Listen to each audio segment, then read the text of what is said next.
Uma empresa de transporte precisa efetuar a entrega de uma encomenda o mais breve possível. Para tanto, a equipe de logística analisa o trajeto desde a empresa até o local da entrega. Ela verifica que o trajeto apresenta dois trechos de distâncias diferentes e velocidades máximas permitidas diferentes. No primeiro trecho, a velocidade máxima permitida é de 80 km por hora e a distância a ser percorrida é de 80 km. No segundo trecho, cujo comprimento vale 60 km, a velocidade máxima permitida é de 120 km por hora. Supondo que as condições de trânsito sejam favoráveis para que o veículo da empresa ande continuamente na velocidade máxima permitida, qual será o tempo necessário em horas para a realização da entrega? Essa questão é bem simples, a gente poderia fazê-la direto, mas bora dar uma aproveitada aqui para revisar alguns conceitos bem simples de cinemática. Quando a gente fala de velocidade média é a taxa de variação temporal da posição. É a razão entre o deslocamento realizado e o intervalo de tempo para realizar esse deslocamento. No Sistema Internacional de Unidades, o deslocamento é dado em metros e o intervalo de tempo é dado em segundos. Por conta disso, velocidade média é dada em metros por segundo. Contudo, é muito comum que a gente utilize em alguns problemas a unidade quilômetro por hora, porque é uma unidade que faz muito sentido no nosso dia a dia medir espaços em quilômetros e tempo em horas. Como é que a gente transforma? Muito simples. Pensa que fazer 1 metro em 1 segundo implica em fazer 2 metros em 2 segundos.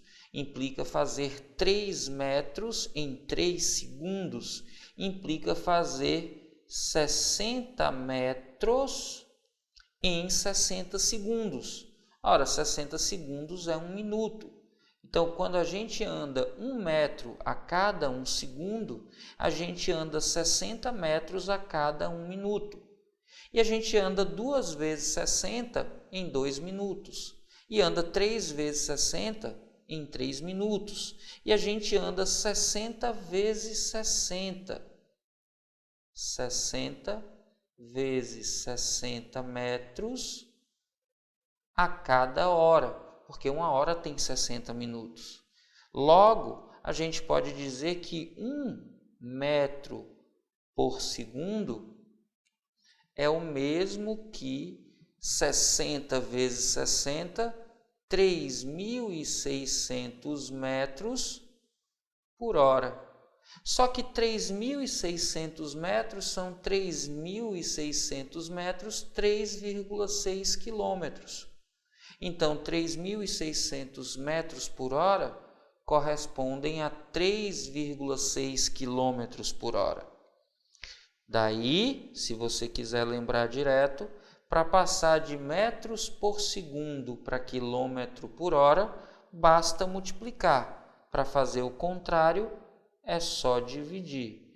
Ao passar de metros por segundo para quilômetros por hora, eu multiplico por 3,6, porque 1 metro por segundo equivale a 3,6 quilômetros por hora.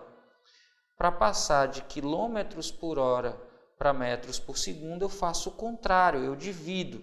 Então, eu multiplico ao passar de metros por segundo para quilômetros por hora e eu divido ao passar de quilômetros por hora para metros por segundo. Uma outra coisa que é importante que a gente entenda é que quando o deslocamento é favorável à orientação da trajetória, a velocidade é positiva. E velocidade positiva é indicação de que o movimento é progressivo. Progressivo é aquele movimento que é favorável à orientação da trajetória.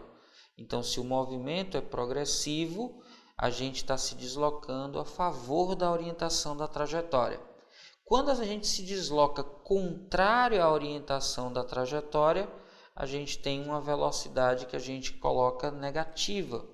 Isso indica que o deslocamento é negativo, isso implica que o movimento é contrário à orientação da trajetória.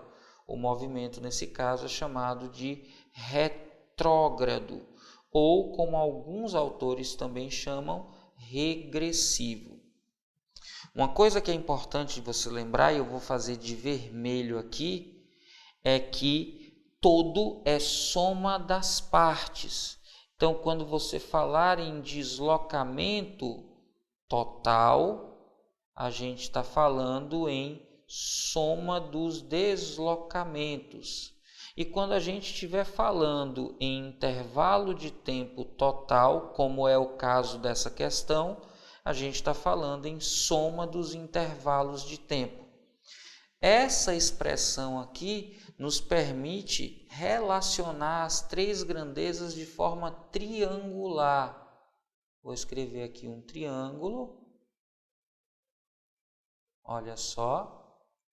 E dentro dele eu vou colocar velocidade, espaço, tempo. A velocidade média corresponde à razão entre deslocamento e intervalo de tempo. O intervalo de tempo corresponde à razão entre o deslocamento e a velocidade média. E o deslocamento corresponde ao produto da velocidade média vezes o intervalo de tempo. Na questão, ele pede qual o intervalo de tempo necessário para fazer a entrega. Aí é fácil. O intervalo de tempo total, já que eu tenho dois trechos, vai ser a soma do intervalo de tempo gasto no primeiro trecho mais o intervalo de tempo gasto no segundo trecho. O tempo total é a soma dos intervalos de tempo. Como o tempo é deslocamento sobre velocidade, o intervalo de tempo total vai ser a razão entre deslocamento do primeiro trecho sobre a velocidade do primeiro trecho mais deslocamento do segundo trecho sobre velocidade do segundo trecho. Na questão ele diz que o primeiro trecho tem 80 km de extensão e a velocidade limite é 80 km por hora. O segundo trecho, a extensão é de 60 km e a velocidade limite é 120 km por hora. Quando eu uso as velocidades máximas, eu encontro os tempos mínimos. 80 por 80 dá 1, 60 por 120 dá meio, 1 mais meio, 1,5 horas. Esse é o intervalo mínimo que demoraria para fazer as entregas se eu estivesse respeitando os limites de velocidade. A alternativa que diz isso para a gente é a da letra C, C de coisa fácil, tranquila demais essa questão.